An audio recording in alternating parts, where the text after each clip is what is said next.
du président de la République, du cortège du président de la République qui arrive ici sur cette grande place du Panthéon. Le chef de l'État qui est accompagné des motards de la garde républicaine. C'est vrai qu'on s'apprête, Nathalie Saint-Cric, à vivre un moment d'histoire. Ah ouais, un moment d'histoire assez important, Julien, parce qu'on a souvent reproché à François Hollande un début de quinquennat qui manquait de souffle, ou de hauteur, ou de présidentialité. Et là, il a l'occasion, et il a eu d'autres occasions avec toutes les commémorations qu'il y a pu y avoir, de donner un sens global. Alors, on va reparler tout à l'heure des 4 personnalités qui ont été sélectionnées.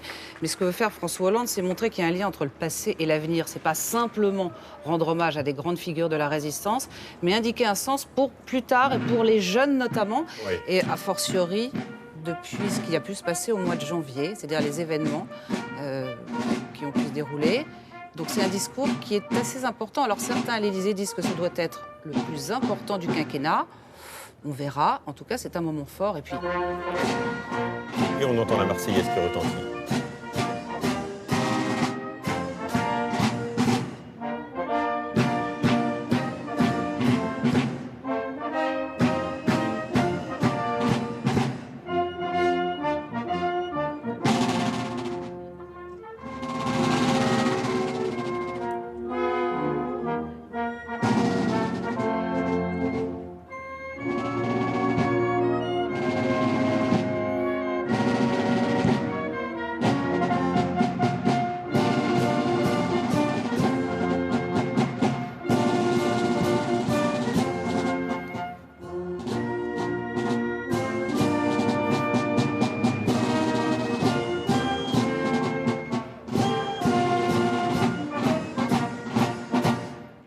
Voilà pour cette Marseillaise, le chef de l'État qui va passer les troupes en revue, comme le veut le protocole, accueilli ici, vous l'avez vu, par Manuel Valls, le Premier ministre, Jean-Marc Todeschini, secrétaire d'État aux anciens combattants. On a également aperçu Hervé Charpentier, le gouverneur militaire de Paris, ainsi que le général Pierre de Villiers, le chef d'État-major des armées. Maryse Burgot est à proximité du chef de l'État. Maryse, c'est à vous.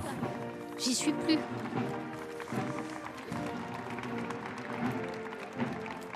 Oui, oui. Maryse.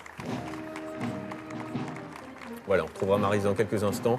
Nathalie Saint-Cric, on a vu aussi que l'ensemble des membres du gouvernement sont présents. On a vu notamment le Premier ministre, évidemment, le ministre de l'Intérieur, on a vu Ségolène Royal, ministre de l'Écologie. L'ensemble du gouvernement est présent pour assister à ce moment d'histoire. C'est un vrai moment d'histoire. Et puis, tout à l'heure, je me suis interrompue pour la Marseillaise, mais n'oubliez pas François Mitterrand, le 21 mai 80, cercle Panthéon, donc on verra ça tout à l'heure, qui a longtemps été considéré comme un temple de gauche jusqu'en 64 et l'entrée du Jean Moulin. C'est une image un peu subliminale. Peut-être François Hollande espère-t-il que justement dans la tête des Français, tout ça va s'imprimer, parce qu'on se souvient tous, de la remontée de François Mitterrand jusqu'au Panthéon, de cette cérémonie où il a déposé magiquement des roses qui apparaissaient derrière les colonnes sur les tombes de Jean Moulin, Victor Schœlcher et Jean Jaurès. Il y a donc un message aussi envoyé à toute la France, un message d'unité, vous l'avez dit tout à l'heure, parce qu'il y a des personnalités de tous bords, parfois pas grande cohérence dans tous ces personnages qui font la diversité de la France, mais il y a aussi peut-être un message envoyé à la gauche.